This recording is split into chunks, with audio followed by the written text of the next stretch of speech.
Welcome back inside the collective. It is 8:03 on Tuesday, the 16th of September. Glad you can be with us. Cole Jackson will be here momentarily. This is Jeff Zaribek.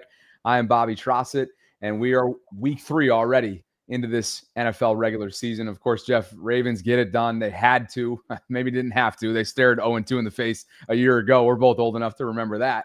But they get the bounce back win they needed. It was a convincing one at that. Special teams, defense, Lamar Jackson's arm, and a number of other things, including, boy, what a first half it was going up against that Cleveland defensive front. Some adjustments were made at halftime, and they end up putting their second consecutive 40-plus point performance together. It was 40 week 1, 41 in week 2. We're going to get into a number of things over the course of the next hour. What we like and didn't like, we're each going to go through it from our perspectives. Overall health statuses entering week 3. Jeff, you're going to be helpful on that.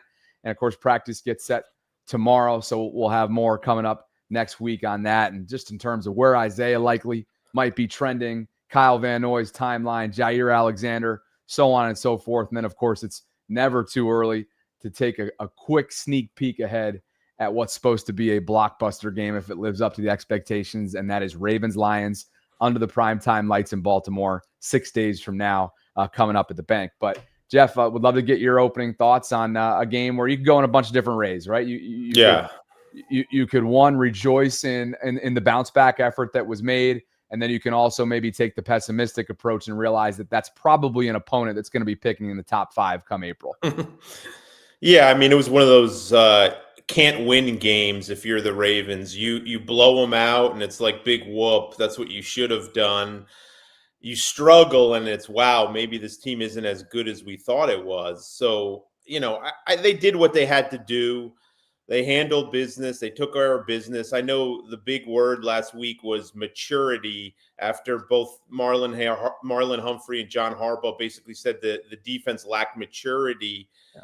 And I think it was a mature performance, right? And I say that because there was so much yapping out of Cleveland, trash talk, complaints about the ceremony, other stuff about wallowing in the Bills' loss and this, that, the end of the world, all that. And I just think they put their heads down and went back to work. And I think that was important. It was a mature performance. They took care of business. They didn't get flustered when things weren't going their way offensively in the first half.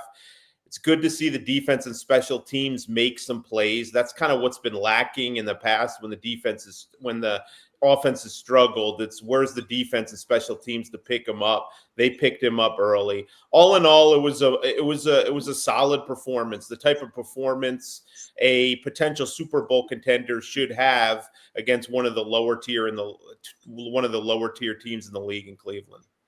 And as we welcome in our guy, Cole Jackson, Cole, we just gave the rundown, obviously, of what's coming up over the next hour or so. But, 48 hours later, if you will, ish, your thoughts on that week 2 back, really bounce back performance, call it, a couple days later.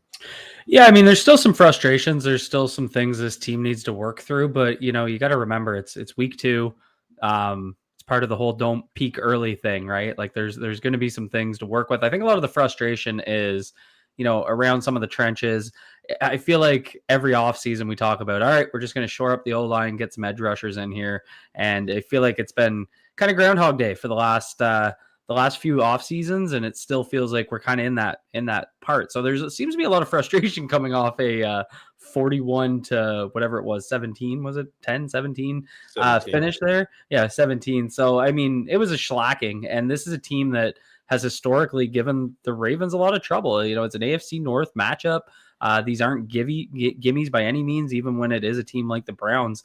I think the big thing was, and you kind of nailed it, the defense and the special teams making those explosive plays in lieu of the offense. That's what I felt really good about when I kind of went back through it. I also think we saw some really positives, creating those explosive plays in the air, seeing a guy like DeAndre Hopkins step up, Devontae Walker step up, Tylan Wallace step up, role players stepping up to make the big plays when kind of your stars are getting bogged down, whether it's due to the O-line or whatever it may be. So I thought that was really exciting, kind of an underrated part that I didn't appreciate on game day because I was letting myself get down into negative town a little bit. Those are some. You still look angry, Cole. You look angry tonight. Oh man, so Amanda's gone she's in Toronto for the week, so I got the girls solo. I coming off a wedding weekend where I struggling 48 hours later. And so it's like the worst possible combination of things. Couldn't get my VPN off. I think Scarlett's still awake upstairs. I don't know. If you see a little person come in and tackle me, just our group message is going off on Saturday. Jeff, we didn't know, right? Unbeknownst to us, that he had already been getting after it. I know. Friday, I believe, in a wedding weekend. I thought it was starting Saturday. No, it had already begun, hadn't it there? Yeah, I'm pregame. I'm too old for this. Well, those are some macro thoughts, aside from the last 45 seconds, related to the game itself and we will, of course, look ahead, like I mentioned, to week 3. But before we do, let's kind of go around the horn here, Jeff, starting with you, and dig into some of the micro in terms of what you liked from Sunday against Cleveland. Yeah, there was a lot of things, and I touched a little on the defensive and special teams contributions. I'll stay in my lane here, let you guys hit on a couple things. But the one thing that's, I removed myself a little bit from the game and looked at the snap counts and all that, the one thing that made an impression on me is there were times on Sunday that on the field at the same time for the Ravens defensively were first-round safety Malachi Stark, second-round outside linebacker Mike Green, sixth-round defensive lineman Aeneas Peebles, fourth-round inside linebacker Teddy Buchanan, and undrafted cornerback Kenyon Martin, who played over 20 snaps. That is a lot of youth playing on a team with Super Bowl aspirations. So, it wasn't just garbage time where those guys just kind of came in to get some snaps. Ruben Lowry kind of played in garbage time. Those guys, Teddy Buchanan played a ton, and obviously Malachi Starks is an every down player, and Mike Green played a lot once Kyle Van Noy went down. I think that's a huge sign. These guys need to grow up fast. They chose to fill some of their holes defensively with youth through the draft. And I think those guys really represented themselves well. And if you're looking at future signs and good things that you want to look at and see how they play out, these guys getting meaningful snaps this early in the season, that's huge for them. They're developing these guys on the fly. These guys look like they're up to the task. And it was a really nice performance by a lot of the young defensive players. Maybe there wasn't a splash play by any of them, but they did what they had to do. They're learning on the job, and they certainly look like, they were as advertised. They look like they belong. And I think that's a huge sign for the future for the Ravens. Yeah, we kind of talked about it in the preseason where we were seeing some of these UDFAs step into pretty big roles and then eventually having 3 of them on the defense make the final 53. And I remember a comment I made back then was, this team, this coaching staff is focused on merit. They don't really seem to care about things like where they were drafted, when they were drafted. They're not really making the rookies earn it like I think we've heard a narrative around in the past. A guy like Peoples, I think, is a perfect example like that. He's playing a lot and playing in some critical moments, and he's playing extremely well. There's a metric out there. I should have sent it to you, Bobby, that showed rookie splash plays, and Peoples is third in the NFL among rookies in terms of splash plays for defensive players. So I think stuff like that's really exciting. And I'll build on what Jeff said, because one thing I do want to touch on, I think the use of DeAndre Hopkins was really exciting, because there were 2 of those catches, which I still think the first one was a touchdown. So I think 2 touchdown throws to DeAndre Hopkins, or 1.99, I guess. That was the, F it, DeAndre down there somewhere throw, right? Yeah. Like where they were just going to put it up. And the Baltimore Ravens, with Lamar Jackson at the helm, just hasn't had that guy. And I know I was giving DeAndre Hopkins a lot of hype, but I remember I tweeted, this signing is going to be closer to Anquan Bolden than it is.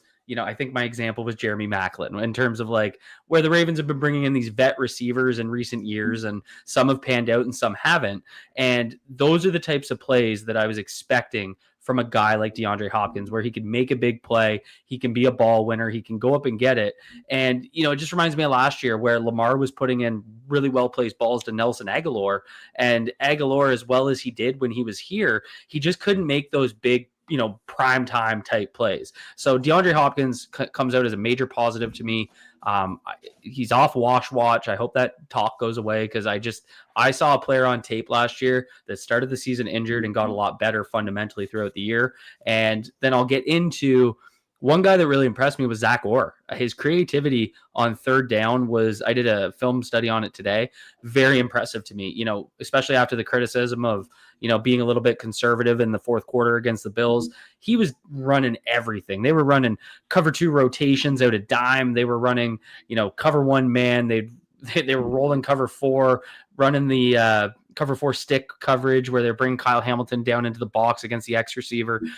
He threw the kitchen sink at them. Now, obviously, they're going to need to do this against a top offense. It's Cleveland Browns, it's Joe Flacco. I get it. But seeing some of this development, seeing them run dime with, Awuzie, playing that kind of middle of the field with Wiggins and TJ Tampa wide, I think that's really exciting. It gives them some different looks, and it's really just highlighting some of the different things that they can do on defense. So I'm really excited about that. I thought Zach Orr really stepped up to the plate, and after what the Lions just did, he's going to have to show it in a major way this week against a very good offense. So I do like the idea that you kind of struggle against Detroit and you kind of answer it against Cleveland, and then you got to prove it against a big dog. So I want to see him build on that, but I think there was some very encouraging signs in terms of showing that comfort, showing that reliance on Malachi Starks. They don't have any issue leaving him deep and just letting them play cover 1. They had that one play where Kyle Hamilton came down on the robber in cover 1 in the red zone, and he blew up that 3rd and 6 pass. So little things like that I'm just noticing where they trust these kids, and I think that's really exciting. We're going to talk about that Detroit team that you just referenced too, because they ain't the Browns coming to the bank on Monday night, 52 burger, if you will. But they looked really different week 1 against Green Bay. I think we all know that. And they bounced back in a big way, though, against, yes, a lesser Chicago Bear team that's really still developing under a new head coach and whatnot. But the direction I'm going to go in before we get some health status updates from Jeff and whatever you can share on that end of things, I'm going to go with special teams, guys. We'll get to the dynamic kickoff later on, but I want to focus on, a player that had a little bit of noise surrounding him, despite being like, a day 1 or day 2 of free agency signing back in March. And that's Jake Hummel from the Rams. They let Chris Board walk. They let Malik Harrison walk, 2 guys that had big time contributions in special teams over the years for them. In Chris's case, he had multiple stints with the Ravens, and in comes Jake Hummel. And I can remember on our roster prediction show, we're all kind of sitting here like, Jeff, I remember you speaking with some conviction that day. Like they like this guy. There's a reason why they went and got him, so early in the process back in March. But for him to, not only knife through the line there, but also get a hand on the football, I mean, that really shifted things. And I think, Sanusi Kane continues to be a standout specialist for them, and Chris Horton. Tyler Loop makes both of his kicks, one from 43. And so I think, after week 1 in particular, and after last year, knowing that this is a unit that has underperformed in terms of what their standard is, yeah, we're 2 weeks in and it's 1 week, but they contributed to this win, as did the defense, as we've noted, and as did Lamar's arm, which we're going to get into. So for me, it's special teams. Let's swing the pendulum back around and talk about what Jeff did not like on Sunday. I let Cole do the heavy lifting on the offensive line stuff. He puts in a lot of work on that. It's very passionate on it. That obviously stood out for me. The big thing, though, and I'll speak generally, and Cole could go specific. The big thing for me is they're going to have to learn to run the ball when other teams know they're going to run it. And that's been a trademark of the best Ravens teams in recent years. Everybody in the stadium knows they were going to run the ball, and they still were able to gain yards and get first downs and avoid being behind the sticks and 2nd and 3rd and long constantly. And that wasn't the case in the fourth quarter in Buffalo, when Buffalo knew they were going to run it and they couldn't stop them. And that certainly wasn't the case all game, really, Sunday. They popped a couple runs. I think Browns wore down a little down the stretch, but they're going to need to run the ball when teams know it's coming. They're going to need to be better in that area. Give Derrick Henry more time, more yardage before contact. There were times where it was just meat at the ball carrier for the Browns. That's a really good front, but that frankly wasn't good enough Sunday, and that's not going to be good enough for this team. They need to be better, giving Derrick Henry lanes, running the ball in obvious situations. And, that's hard. But that's something they've always been able to do. And we haven't seen them be able to do it yet this year. Obviously, they ran the hell out of the ball through the first 3 quarters in Buffalo. But once it got tight and it got pretty obvious that they were going to try to eat clock, they couldn't do it. And then, the Browns knew what was coming. They're comfortable playing the Ravens. They know what to look for, and they shut that down immediately. I mean, that was the lowest rushing yards in Lamar Jackson's tenure as a starting quarterback Sunday. So they're going to keep seeing that. I mean, not every defense is capable of doing what the Browns did. Not every defense is as strong up front with the Browns are, but they just need to be better at the point of attack there and creating more holes and kind of setting the tone with the run game.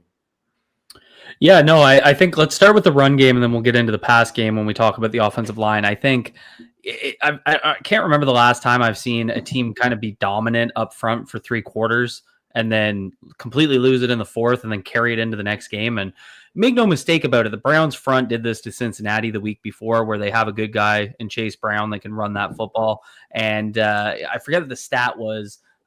They had like the second lowest yards before contact allowed since next gen stats for the NFL had started tracking. So basically they were contacting Chase Brown before he got to the line of scrimmage over and over and over again. So what I found interesting in this matchup was Todd Monken saw what happened in the 4th quarter.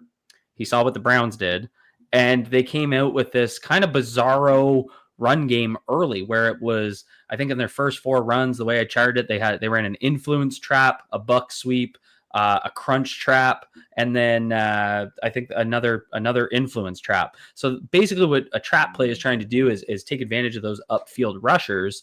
And the problem was just nobody executed. And that's kind of the ongoing problem. They can't blow guys off the line of scrimmage. So for example, on that buck sweep, it gets blown up because Roger Rosengarten, who just has to down block and pin so that the pullers can go around him. Well, when he tried to do it, Tyler Linderbaum ran into Roger because Roger got blown off the line of scrimmage. And so you can look at the play calling, you can be frustrated with the play calling, but it really comes down when a team needs to run the football, they need to be able to move guys off the line of scrimmage. And this has been a major issue on the right side of this offensive line, where, and I would group kind of Andrew Voorhees in there a little bit as well. And honestly, Tyler Linderbaum's gotten blown back a few times. So they're just not able to move guys off the line of scrimmage. So I feel like it's 2 teams in a row. And then they got DJ Reader coming to town. They got Alan McNeil coming to town, who they're going to just one gap the crap out of this team. And they've only really been overly successful moving the ball outside of the tackle. So I think that's limiting in and of itself. Then we get into the pass protection, and oh my God, what a house of horrors that was. Like, where do you start? Ronnie Stanley always gets his butt. Yeah, we'll go left to right. Like, let's just walk across because we can, unfortunately. Ronnie Stanley gets his butt whooped by Myles Garrett. It's Myles Garrett. I get it. Like, you are paying Ronnie Stanley top money. You're paying him to take on those top guys. Like, it's a tough one. But a couple of sacks allowed, a couple quick pressures against Ronnie. It wasn't despite it being Myles Garrett, it still was a bad performance against Myles Garrett, given how many chips he had, that sort of thing. So that was disappointing. I thought Ronnie played really well in week 1. Big step back in week 2. I agreed with PFF. I had him charted with 5 pressures when I did my breakdown. It'll be out tomorrow morning for those that want to see it. Andrew Voorhees was a house of horrors in this game. I had him charted with 4 pressures, but I had about 4 other plays on top of that where it's just clean, quick losses. Either the ball was out or, his guy didn't make a play on Lamar, so it isn't going to in the book as a charted pressure. And we have to keep that in mind, right? Because pressures are really helpful. It's a helpful stat that you can attribute to the offensive line.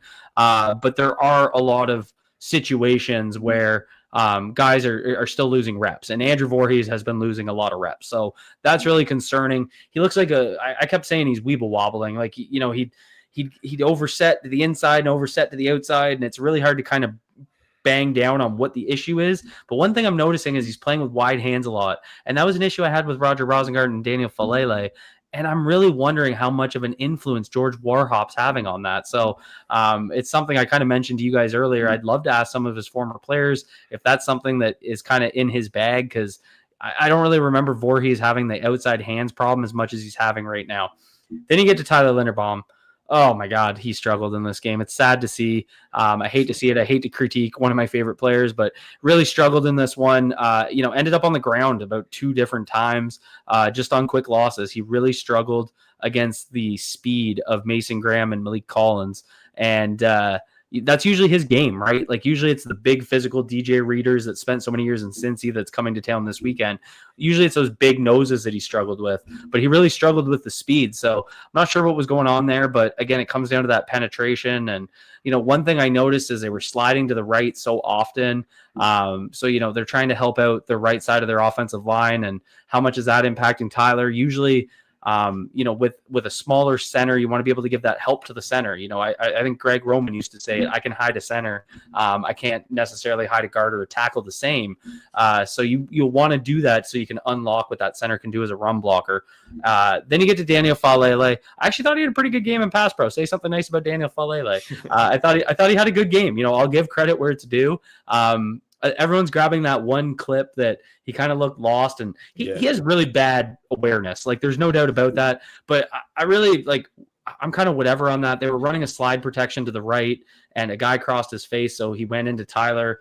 Typically, you'd kind of stay on a double team there, but it wasn't it's not a great play, but I think it was being a little overblown. I was surprised we're seeing that when I can literally show you Andrew Voorhees turning in a 360 doing the hokey pokey. So let's be honest, Cole, if they're only grabbing one play for Daniel, it was probably a job well done. Yeah, seriously.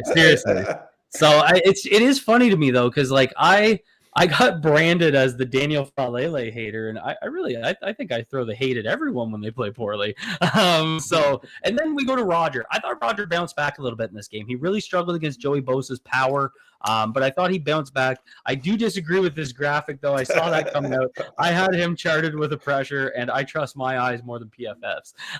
So that's okay, though. But I thought he definitely played a little bit better in this game. I thought he had 3 or 4 reps against Myles Garrett that were really solid.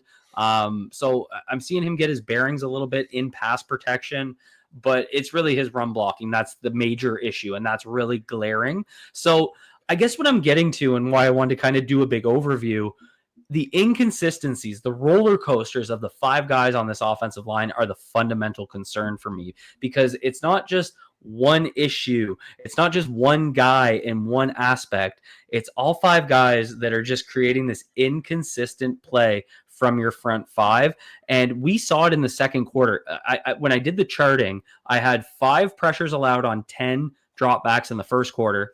In the second quarter, they ran 8 plays, and I only had 2. Sounds better, right? You're kind of cutting that down. Well, they rolled out or did a design boot on 6 of those 8 plays. So Todd Monken in the second quarter had to completely, and I was hard on Todd Monken on Sunday, and I really ate my words when I studied the film, and that's why film study is so important. So when I went back to study it, and you see him calling the bootlegs, you see him calling the rollouts, he is limited in his play calling, and he's trying to tighten things up so that his quarterback's not getting smacked, so they're not giving up these negative plays all the time. So that impact of the offensive line on an offensive coordinator really shined in this game.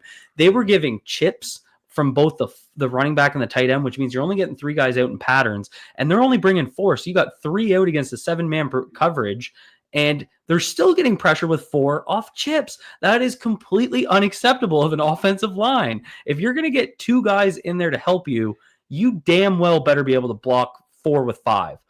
That's unacceptable. So until this offensive line can really kind of shore things up, I think this is going to be an issue. I don't think things get any easier this week. Aiden Hutchinson's coming to town.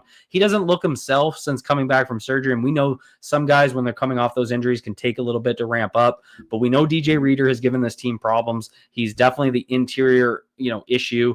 Alan McNeil can push the pocket. Marcus Davenport kind of sucked when I watched him, so I'm not as worried there. But they have a game breaker, Naden Hutchinson, that if he starts to ramp up and get back to himself is going to be a game breaker. So they have another guy coming to town, and then Chris Jones is coming into town in the week after. Then the Houston pass rush is coming to town, and there's just no bad D lines in the NFL anymore. There's always dogs coming to town, and I think it's going to be a bit of an issue.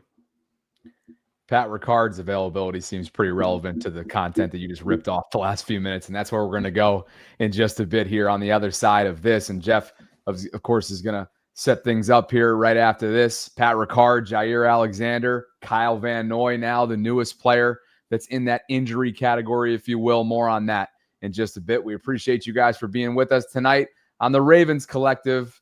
A word from our sponsor. Sleeper is the #1 fantasy sports app. It pays to know sports. Pick more or less on top players. Your first pick is on us, so start winning now. Play in Texas, Georgia, Minnesota, and 27 more states. Pick anytime across all sports, pregame or live. Over 10 million players are already on Sleeper. Make your picks count. Score up to 1,000 times your cash. Join today. Get up to $100 credit using code HMA. Call your shot on Sleeper. Download now. All right, guys. You guys know the drill here. Sleeper's been with us for several weeks now and will be throughout the entirety of this season. We're going to be live with you on Tuesday nights at 8 o'clock Eastern for the foreseeable future. And if you use the promo code HMA, as you heard, Dale, you'll get up to a $100 match on your first deposit. Terms and conditions do apply. You can see Sleeper's terms of use for details. It's currently operational in over 25 states. You can check out Sleeper today. And as always, we always like to say, what makes this thing go? Yes, us, the three of us showing up, but ultimately sustaining it.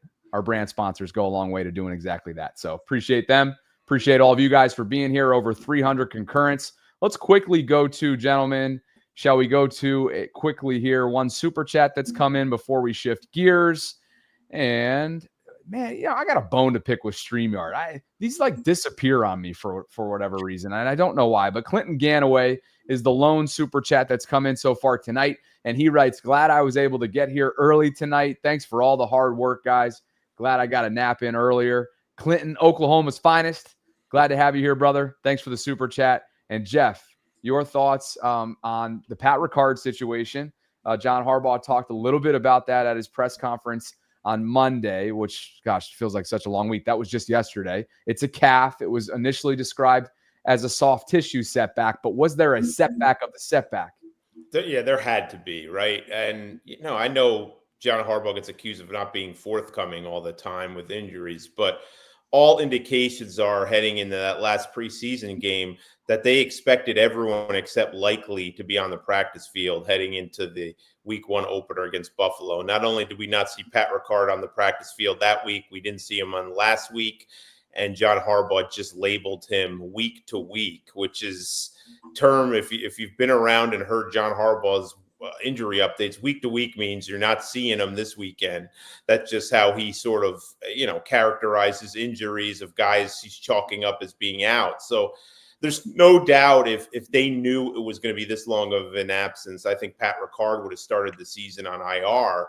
But you do it now and you're basically restarting his clock. You put him on IR this weekend and, he has to miss the next 4 games. So you're pretty much starting over, and then you're not getting Pat Ricard back till almost mid-season or at least 40% through the season. So that's been a surprise and a disappointment for both the Ravens and for Ricard. I've seen him around the locker room. You can tell it's killing him to not be out there.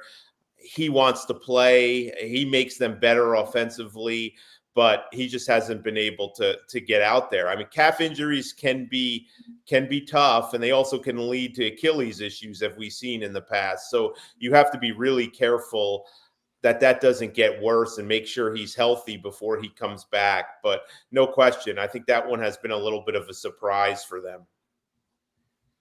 Cole, transitioning to, and we'll go back and forth between you guys on this one because, Jair Alexander, when he was brought in, of course, latter half of free agency, was it, Jeff? Was it late spring, early summer?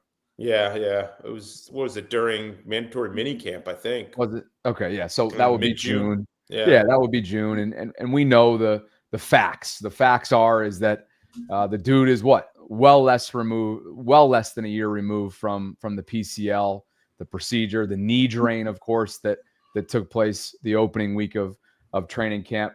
And so, Cole, week 1, 30% of the snap share he ends up getting, and you're thinking to yourself, wow, okay, he must have really been in the coaching staff's ear.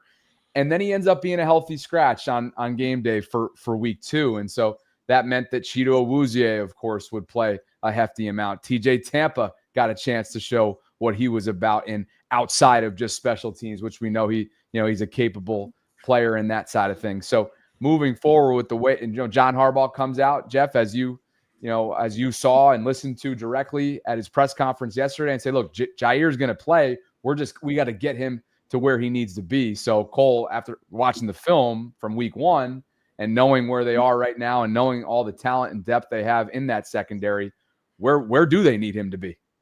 Yeah, I think they need to get him up to speed, and he needs some of those practice reps. I think those are a lot more important than we realized. Obviously, he didn't look himself. He didn't look 100%. He didn't even look remotely comfortable out there. So I think that's a big concern. And then you get TJ Tampa out there who, lighter on the plays and probably roughly what Alexander played, maybe a little bit less, especially coming in on the dime package. And he makes a couple plays, right? So I think you got to really roll with the hot hand in this regard.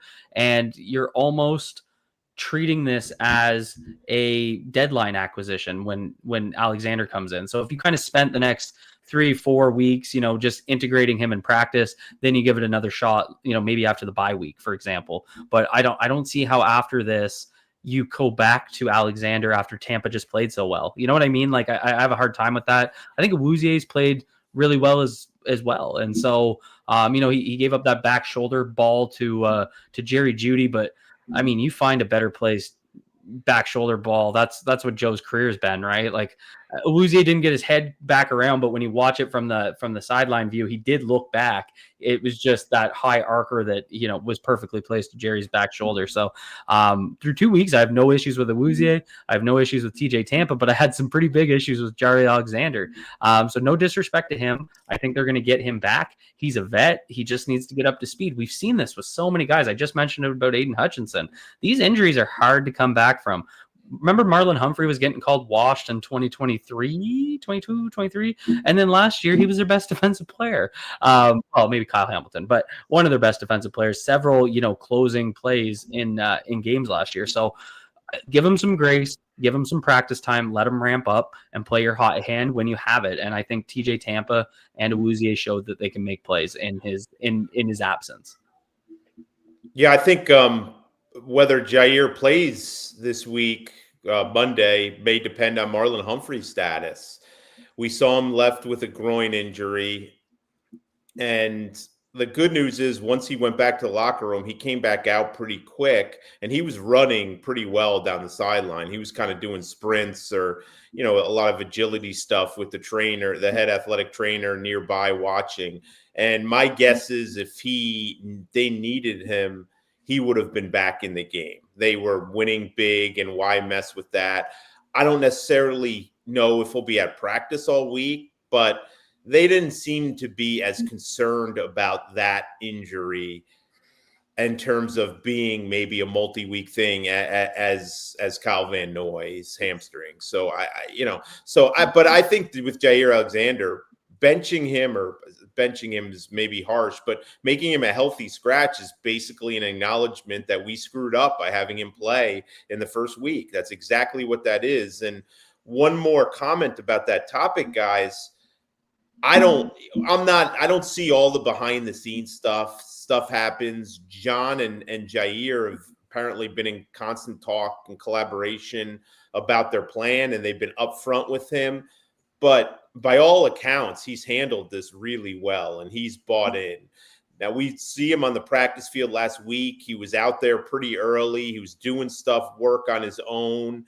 He wasn't a guy that appeared to be pouting. On the field, he was the second guy on the field Sunday to start his warm-up, And he did a long warm-up. He was catching tennis balls. He was running routes. He was doing he was probably out there for a good 45 minutes getting a really serious workout in. And then I'm not close enough in the press box to see what he was doing throughout the game, but I saw camera pan to him a couple times, and he was encouraging teammates and celebrating and being a good teammate. And you note something like this just because he sort of had a reputation at times in Green Bay for being a malcontent. And it's not easy for a veteran player who's as accomplished as him to be told you're not good enough or you're not fit enough right now to help us and play against a team like the Browns. So that couldn't have been easy for Jair Alexander, but I think it was absolutely the right call to give him an opportunity to get some more practices in. You got some young guys that are practicing well, give them a chance. We'll see what happens Monday. That's an awful tough assignment with some really good receivers if he's not fully ready. So maybe you wait another week. But as I said, I don't like going short at cornerback. I think you're asking for trouble. We saw it a little Sunday. They sort of were out of cornerbacks a little bit, and Nate Wiggins was hobbling around, and yet he still was on the field late in the fourth quarter because they frankly didn't have anybody else to play. I would always try to dress an extra cornerback if you can, so maybe that impacts your decision. But all in all, I think he seemed to handle it well, and I think it was a really smart move by the Ravens to sort of right a wrong from week one. Underrated point, Jay-Z, because, we've seen this in the past where guys get outside of a role that they were kind of expecting. And we haven't necessarily seen it as much on the Ravens, but you see it around the league. And it really speaks to the culture. And as much as people give Harbaugh shit for things, I think you got to give him credit because this is another guy that's kind of come in that's been a little bit more animated outside of Baltimore. Yeah. Reminds me of Marcus Peters, and he comes in and things may not have ended well here, but it just feels like he's completely bought into what they're trying to accomplish. And, it's not a sprint, it's a marathon. So great point on making sure that they have numbers though. I love that point. And it really just comes down to who you deploy in certain situations and finding, that right combination. Especially, again, I was surprised by how much dime they played. And I'd be a little surprised to see that much against the Lions, just with their run game and the way they like to play multiple tight ends, kind of like the Ravens do. But then again, you got guys like Jamison Williams that can get deep on you. You got Amon-Ra St. Brown, that's probably the best route runner, or one of the best route runners in football right now. Speaking of numbers, guys, too, the aforementioned Kyle Van Noy is going to factor into the game day numbers that the Ravens come up with, roster-wise on Monday night. And so now attention turns, right, to the rookie in Mike Green. He played 45 snaps on Sunday. John Harbaugh said that, he took another step. That was the quote. Still plenty to work on, likes the progress. Of course, 2 weeks into his season. I mean, people forget that, he's the FBS leader from a season ago. And he's a second-round pick that maybe could have been what, Cole, top 15, top 10, somewhere around there had he not had some of the off-the-field issues that plagued his overall draft stock. But KVN's expected to miss some time, Jeff, as you noted. So you can, I would think, assume that David Ojabo will be up for the first time this year. He's been inactive back-to-back weeks, I should say. He's snuck his way onto this roster. And so moving forward now, when you look at the outside linebacker group, Jeff, in terms of how they're going to go about it, obviously your eyes turn to the two guys that are next man up, if you will, in Adafe and Mike, even though they play a lot as it is. But is Ojabo even going to have a chance to be somebody that factors into the equation? I think he's going to have to. You dress four, and he's the fourth right now, and he should be plenty fresh. He's been practicing every week. He hasn't missed really any time. He's been out there I don't know that he missed a practice all summer. So, we're quick to say, and I'm a part of this, I'm not, pointing any fingers, but we're quick to label someone bust. And, when he was inactive in week 1 and week 2, it's just like, he's done. Like, move on. You need these guys through the course of the season. And he's going to get an opportunity here. And last time I checked, the the Lions have some pretty good tackles, so they're going to have their hands full a little bit, but they're going to need to get contributions from him.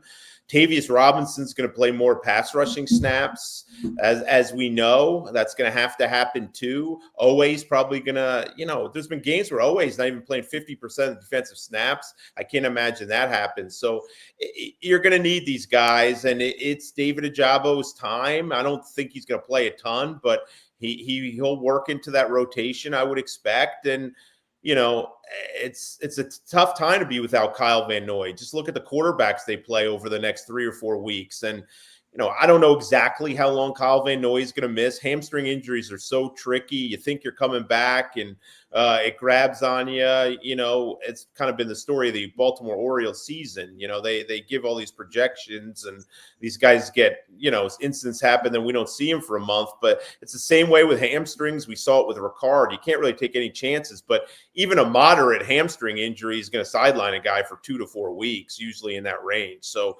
that's the expectation for Van Noy. We'll see. But, just like maybe Keaton Mitchell gets a shot if Rasheen Ali's not out of the protocol this week, or maybe even if he is, he'll get a shot. David Ajabo's time, he's going to get an opportunity here to contribute. And if they're still having problems on the edge, I think we know their clear target ahead of the trade deadline in about 6-7 weeks. But as of now, they're gonna go with what they have and give guys opportunities, to play more and to play at all in Ajabo's case. Cole, you totaled it up here, right? In terms of, let me just make sure our screen looks good. I mean, in terms of pressures, Nnamdi Madubuike leads the way for a second consecutive week. Mike, Adafe, Tavius, log 3 pressures. I know sometimes you don't agree with these from PFF, so feel free to dive into that. Being difficult. That's why we love you. Travis Jones, Roquan, KVN had a couple. KVN was playing well in that first half before he went down. Cheeto, the lone DB, to be recorded here, or to record a pressure, I should say. So, by the way, we really haven't mentioned it. It probably deserves a little bit of attention. Roquan Smith, perhaps the best game of his Ravens career. I mean, can you go back to early on in 2022 after the deadline? I can remember the 3rd or 4th game he had in Baltimore was stellar. You can pick a plethora of them in 2023, not so much in 2024. So just wanted to throw that in there. But your overall thoughts now on the room going into, like you said, this sort of murderer's row beginning of the schedule. Not that week 1 wasn't in Buffalo, but it doesn't get any easier from now until that early bye next month, Cole. Yeah, I mean, the old adage of the Ravens used to be next man up, and it's no different now. And it's going to be Tavius Robinson's going to have to step up in a big way. I think him and Oweh are going to be leaned on heavily in this matchup against the Lions, specifically for their physicality on the edge against this run game, containing Jahmyr Gibbs on the edge. Some of the good things that they can do getting outside the tackle in their zone runs, heavy duo team as well. So those big boys inside are going to have to take care of business.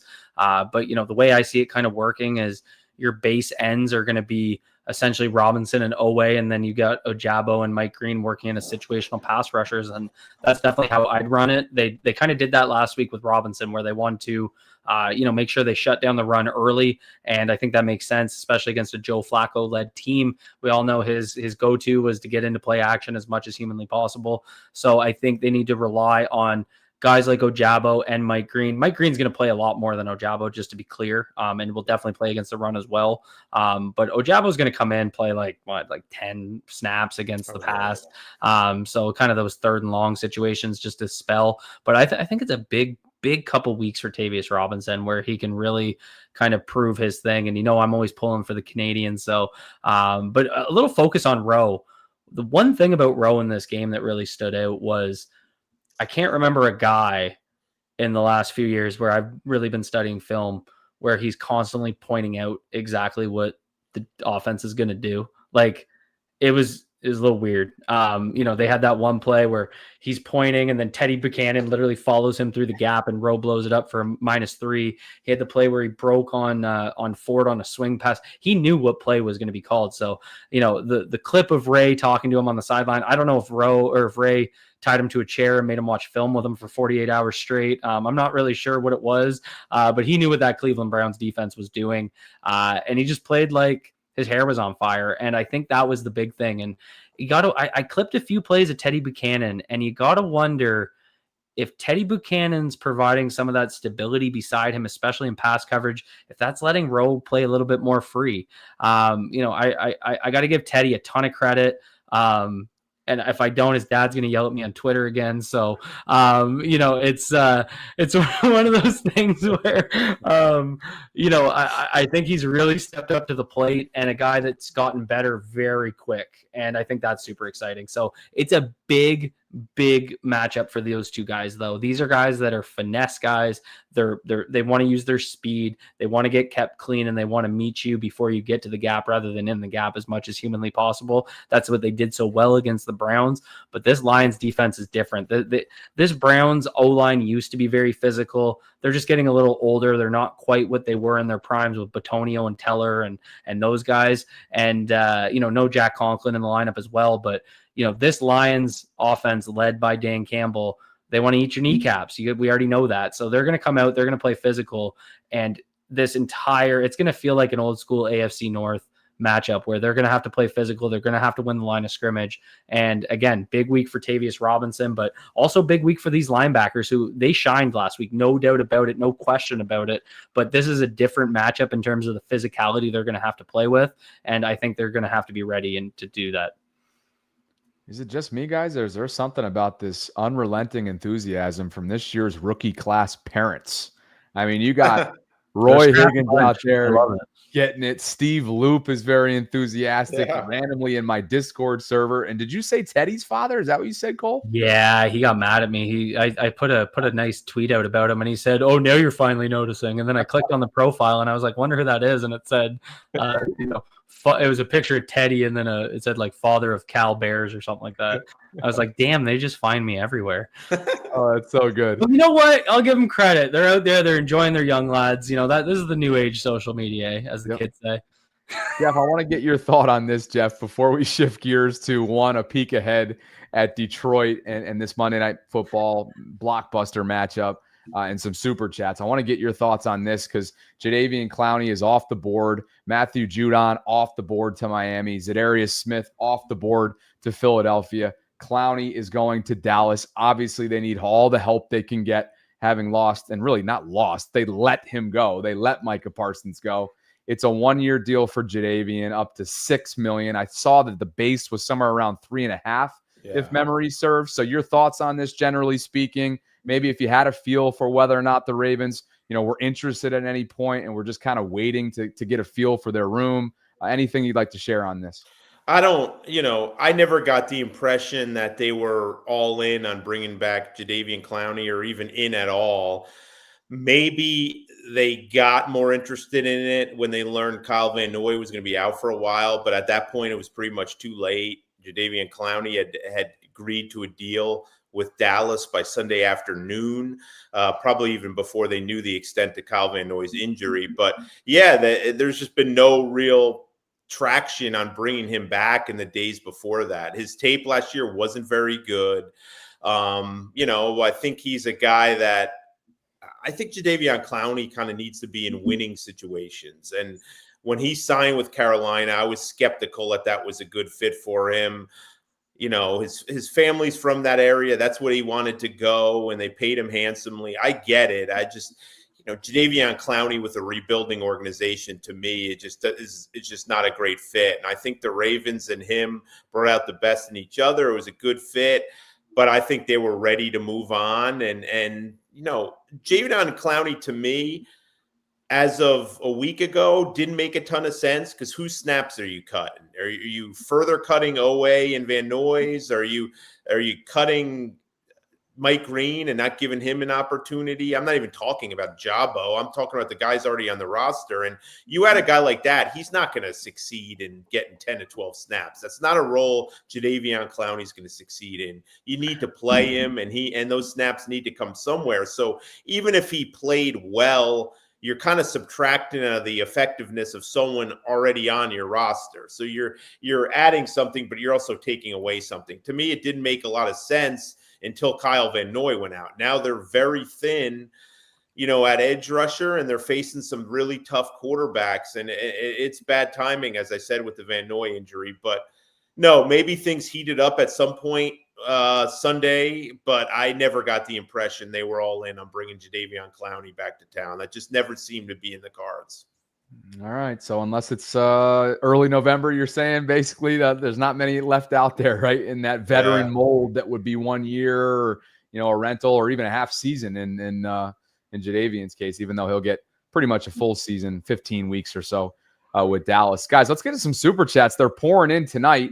Dreams writes, "Unleash my demon. It's David Ajabo's time to shine." Going back to our earlier conversation. Cole, take this one from your fellow Canadian. Howdy, guys. Fellow Canadian here. What level of output can we expect from Tez Walker going forward? I think that's a great question. And I think what you kind of saw on Sunday is what to expect, where it's going to be a little bit like we've talked about with DeAndre Hopkins. There's not going to be a high quantity of snaps or targets, but if he can take advantage of the targets he gets for big plays, that's what they need out of him. They need that kind of rotational role player that can make a splash play, and Tez did that in a big way. I think it didn't get enough attention. Lamar threw that ball when Tez was at the 10-yard line going in. It sailed, and Tez didn't get his head around until about I think it had it like the 6-yard line. So he had to track that ball, didn't see it leave Lamar's hand. Obviously, it's a designed route, so he knows where he's supposed to be going, but just his body control, his tracking ability when that ball was in the air, all the little things that you want to see out of a role player. And again, how many times did we have a ball like that last year? Remember when Nelson Aguilar ran into the post?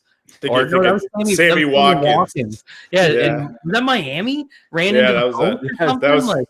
That was the game where they blitzed the Ravens off the field. It was every play they were just blitzing. What are we doing? And so I feel like it was one of those games where Lamar was able to put the ball into certain places and his receivers made plays. So that's what we need out of Tez Walker. Yeah, I'll be honest. We had this discussion about Tez Walker, and we got some hate commentary on the side. And I'm more than willing to admit when I'm wrong. And I said I wouldn't be surprised if he's inactive early in the season.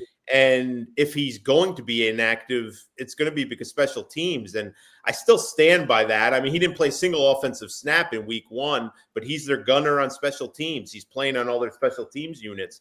And you could just tell how hard they were on him. Anthony Levine and the Chris Wharton are all over him in practice about special teams. That's what's going to get him a jersey. But you have him active on game days. Why wouldn't you use a guy like that? They just don't have anybody who looks like him or runs like him in that way. So I think that's awesome. I don't know if I'm not a fantasy football player anymore. I don't know that I would have used a waiver claim on him just because there's so many mouths to feed. But what a job for, what a game for the kid. In fact, it was kind of cool. We were walking down to the locker room after, and the new Ravens press box is not very accessible right now to the locker room.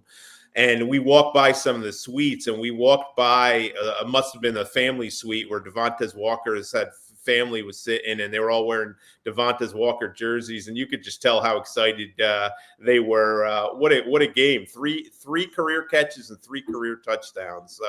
I don't think he's going to beat Mike Vrabel's record anytime soon with most first catches for touchdowns, but what a great sign for the kid. And you're not kidding, too. That 4.36 speed was flashing. Takes you back to some of those one-on-one matchups that he and Nate Wiggins had. UNC, Clemson, ACC football. Those dudes were running stride for stride with one another. A lot of fun back in the day. But Nick Marty, this one's for you, Jeff. He says, do you think they trade a veteran O-lineman? Cole, it's a 2-part question. Cole, do you see improvement on the O-line like 2012? McKinney had to get in shape, and KO got better? What's KO? Osemele. Kelechi Osemele. So, Jeff, you first, and then Cole. Yeah, I mean, one of the underrated decisions in their 2012 Super Bowl run, inserting Bryant McKinney, moving Osemele to guard, and moving Orr to the right tackle spot. I don't know if they have that move. I'll let Cole hit on that.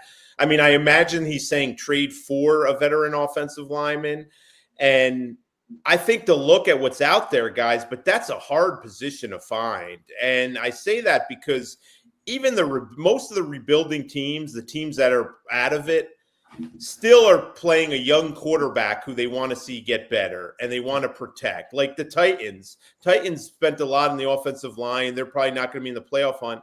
But do you really want Cam Ward getting killed late in the season? And if the Browns go to Dylan Gabriel or Shador Sanders, I'm thinking about the other 0-2 teams. The Giants will eventually have Jackson Dart playing. Do you want to get him killed by subtracting one of your good offensive linemen? And the answer is usually no. So that's why so few of those guys are traded. But I certainly think it's something that they're going to be on the lookout for. And, but you also wonder if they don't feel like Emory Jones is a potential answer at some point this season, or maybe Corey Bullock factors in at some point. We saw last year they made a change heading into week 3 and benched Andrew Voorhees. So I don't think they're against doing that, but it's just that's a hard position to find on the trade market. Yeah, Emory Jones is our Obi-Wan. We need him to come in and save us. Little Star Wars reference for the boys. It is one of those things where maybe you get an edge rusher at the deadline. They seem to be one of those positions like receiver that do hit the market. And I'd look at, someone mentioned it in the chat and tagged me in it. Kayvon Thibodeau could be a potential guy where he's just kind of facing the numbers game, where they brought Carter in, they have Brian Burns. There's the hockey showing. So, maybe you see a guy like Thibodeau that potentially gets traded, but at the same time, are they going to want to trade someone they just, spent a pretty high draft pick on so early? So maybe because they took Carter and they kind of see that pairing with Burns, they might see the value proposition there. But it's hard to just see a team trading a starting offensive lineman. Usually with wide receivers and pass rushers, it can make a little bit more sense because of rotations. And, they're like, we got 3, we could deal with 2 if we're not competing. A little bit different on the O-line. I think you have to view Emory Jones kind of like what I mentioned with Alexander. If he comes back and is able to give you something this year, it's almost like a deadline acquisition, right? Where you're getting a new player that maybe you can integrate, but at the same time, rookie who hasn't played in a year. Now he's got no training camp and he's just going to get thrown into his first NFL start. That's probably a tough one to justify, but it's just hard to find offensive linemen. I do love the option of giving Corey Bullock a chance. I was all over that all preseason. He is a smaller guy, but we've seen teams like San Francisco have a lot of success with those smaller guards. So I wouldn't put it outside of the realm of possibility. And if we keep getting Andrew Voorhees weeble wobbling, you got to consider your options at that point. Nick, thanks for the super chat. Chef Trez chimed in. He said, I like that Roquan doesn't have to babysit linebackers. Let him cause mayhem. Appreciate you, Chef. And how about this donation from Tongsley? He dropped a 60 spot tonight. He says, love the show. Happy to support all of you. And I just got to say, Cole, maybe you can speak to this on Road Graders. Tongsley is one of the most generous dudes out there. We appreciate you.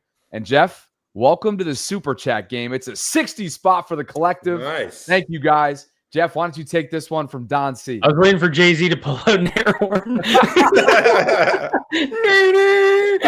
Oh, you gotta let Cole read this one. All right. Well, that's my guy, Don C. Cole. So Don C, he's one of the guys from 410 Sports Talk. Don C's the man. Great stream, guys. Cole, you know ball. We got your back. You're definitely my favorite Canadian. We love you, Don C. Thanks for showing some support, brother. Let's see where else.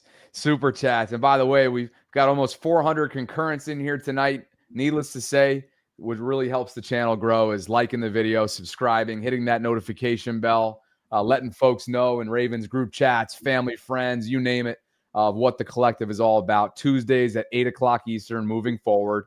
Okay, Jeff, this one's from Dreams for you. Yeah, hopefully Jair plays Monday, given his familiarity playing Detroit twice a year when he was in Green Bay. That's a good point, and I think that could come into play.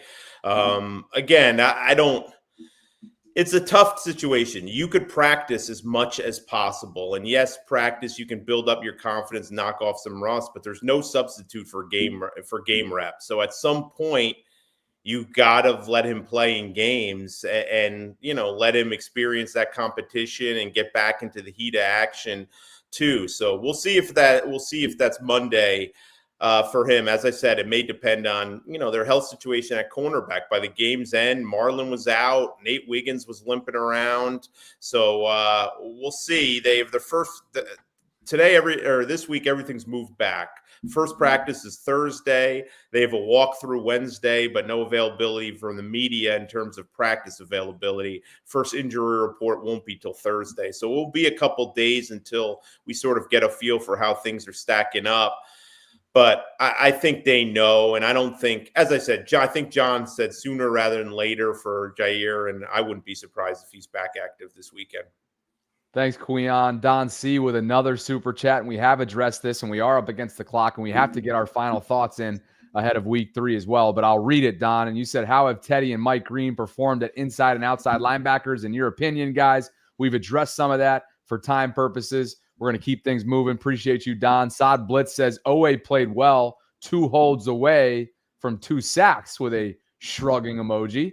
And are we fully caught up on super chats? Let me get all the way down to the bottom. Nick Marty with another one. He says, wearing black uniforms, prime time at the bank. Ravens win big. And Jeff, you know off the top of your head what their record is under Harbaugh, primetime home games? It is well above 5, like insanely above 500. No, I don't know off the top of my head. The game notes came today. I haven't had a chance to peruse them, but that would be in there, I assume. It's dominant. It's they've had especially with Lamar. Lamar has been dominant on Monday Night Football. They've had one of the best home field advantages in the sport. And, we heard Joe Burrow's comment this offseason when he said how sick of it he was that he was always having to play the Ravens at home on the road in prime time. And the Bengals always got the 1 p.m.s against the Ravens. So it shows you what another very experienced and motivated player thinks of the advantage they have when they have to play at night at the bank. I'll tell you what, too, despite Joe Burrow and the Bengals currently being atop the division at 2-0. Just to be real quick on this one, Burrow's going to miss at least the next 3 months with a turf toe, grade 3. Should miss both Ravens games later in the season. November. I think they got the Thanksgiving game, and then they got 2 weeks later. They go Bengals, Steelers, Bengals. It's November 27th, the first of 2. Thanksgiving night, yeah. Yep. Pittsburgh is sprinkled in there, to your point, Cole, and then December 14th. Yep. 3 months from 2 days ago is when Joe Burrow optimistically would be back, right? That'd be the 3-month timeline, barring something unforeseen with his recovery. So as you can see here, he has been injury prone in recent years, and there is absolutely a reason why.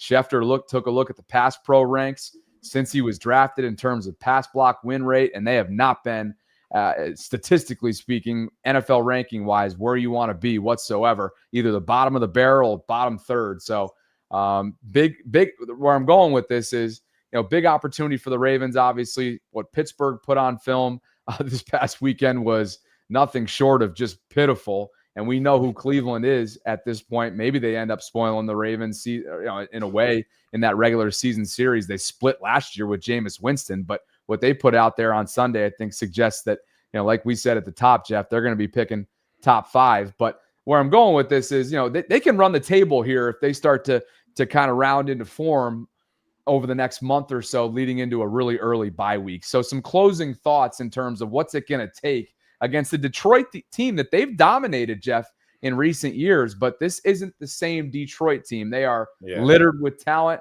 Cole's already talked about what they boast defensively speaking in terms of what they're going to be bringing at Lamar and company. Goff has all kinds of supporting cast playmakers around him. Dan Campbell clearly has the pulse of that locker room, and they're going to come in hot to trot coming off this 50-burger. Yeah, 2 things. One, just an overall, when everybody saw that Ravens schedule to start the season, obviously some fans don't think they should ever lose a game. But I think you thought to yourself, if they go 3-2, that would set them up for really good shape into the stretch run. And now you see, you don't count wins. You never know what could happen. Injuries on both sides. But you just look at some of the games that they thought they'd be really hard. I mean, I've watched the Vikings. They're on prime time, and it looks like they've played a different sport than what the Ravens have played in week 1 against the Bills. I mean, 7 to 8 quarters, they've been brutal. And now McCarthy's hurt. So some of the games you thought could be really hard and still may be, kind of you're looking at them and you're, wow, they should win that game. Miami is an absolute mess. I know that Thursday night Miami setting has given them an issue in the past. That one game we talked about with Sammy Watkins running into the goalpost, they're a mess. So if you look at it, if they can get through this stretch, which includes Rams and Texans and the Lions at 3-2, especially after losing the first game, I think that would be a huge development for this team and set them up in good shape. 38-6, right? That's what happened when these two teams met 2 years ago in October at M&T Bank. Dan Campbell, if I recall correctly, said after the game, like, look, this was a lesson for us. Sometimes you just get your butt whooped. We got whooped. It was 28-0 at halftime. I believe it was 35-0 at the end of three quarters. I mean, that was a boat race. But Lions are a different team. They're more further along in their whole process of becoming a perennial Super Bowl contender. They're a little more calloused and grown up. And, we saw last week with how they treated Ben Johnson that they certainly have short memories. They'll remember that game and how the Ravens treated them in that game. It's going to be a motivated team that arrives in Baltimore on Monday night looking to send a message that they're a legitimate Super Bowl team and forget their week 1 loss at Green Bay. So I think we're going to learn a lot about both teams on Monday night. It's a tough game. There's no question. We knew it would be, but after watching what the Lions did to the Packers the other day, to the Bears the other day, they're going to have their hands full in all three facets. And they better be ready for the dogfight, because this is going to be a game of physicality. This is going to be an aggressive game from Dan Campbell in prime time. So when you're, we kind of saw it, right? If they get down into 3rd and 2, got to remember it's going to be 4-down territory early and often.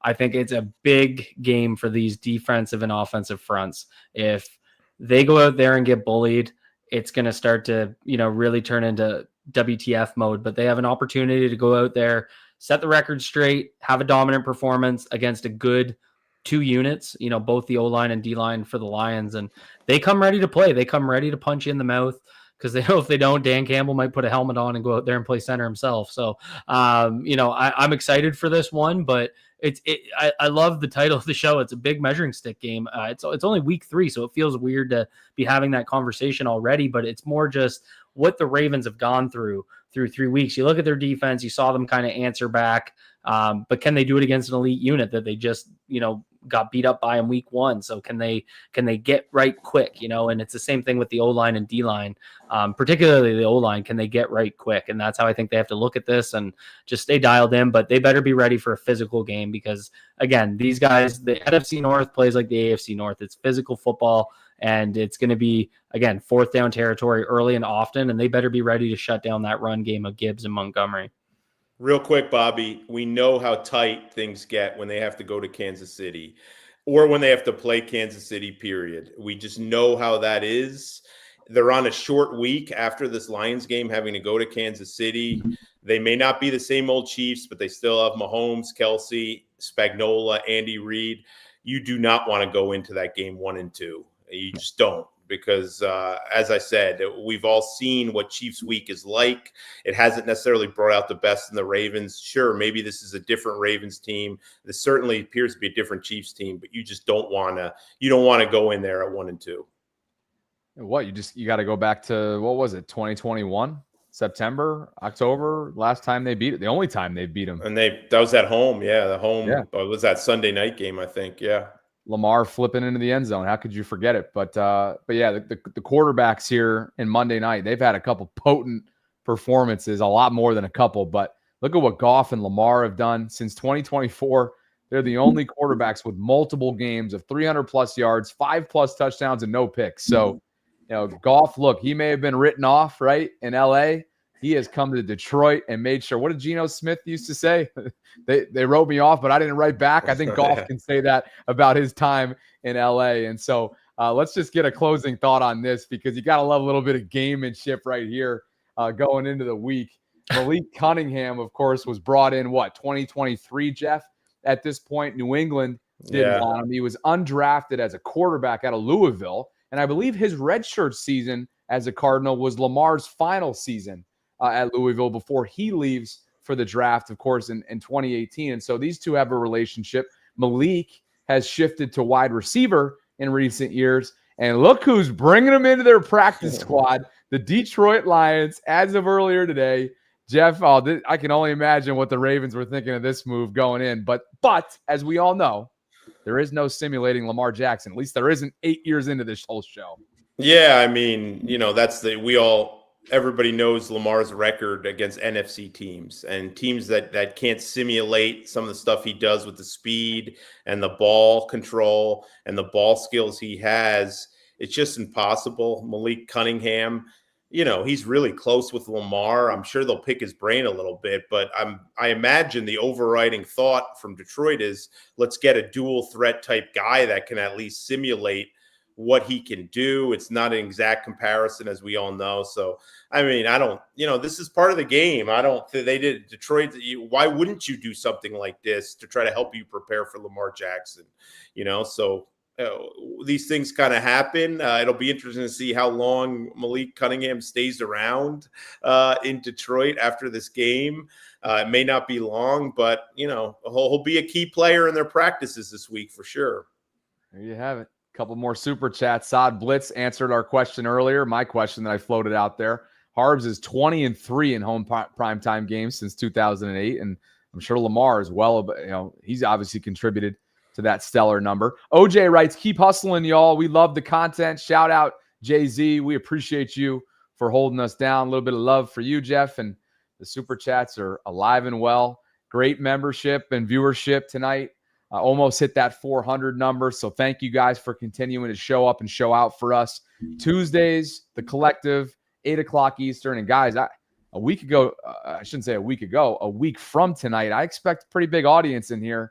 It's Tuesday night after a Monday game. So we look forward to that coming up next week. Any closing thoughts from you guys? Are you all good? I'm good.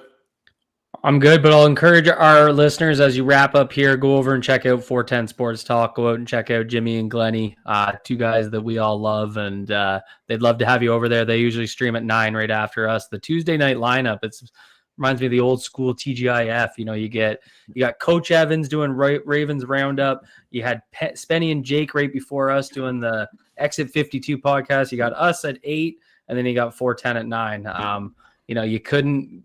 The amount of Ravens content creation, I think, is just so great. There's so many diverse opinions. So go check out those other creators that I just mentioned. Go show them some love. Love it. Appreciate you guys. Appreciate 410. Appreciate everybody for chiming in tonight, whether it was a live chat comment, a super chat comment, you name it. And if you could on the way out, please like the video, subscribe, hit that notification bell. We'll be back a week from tonight. There's going to be a lot to talk about coming off week 3 and prime time at the bank. For Jeff Zarebek, Cole Jackson, I'm Bobby Trossett signing off from this Tuesday edition on the 16th of September inside the collective. Enjoy the rest of your week. We'll catch up with you in a week from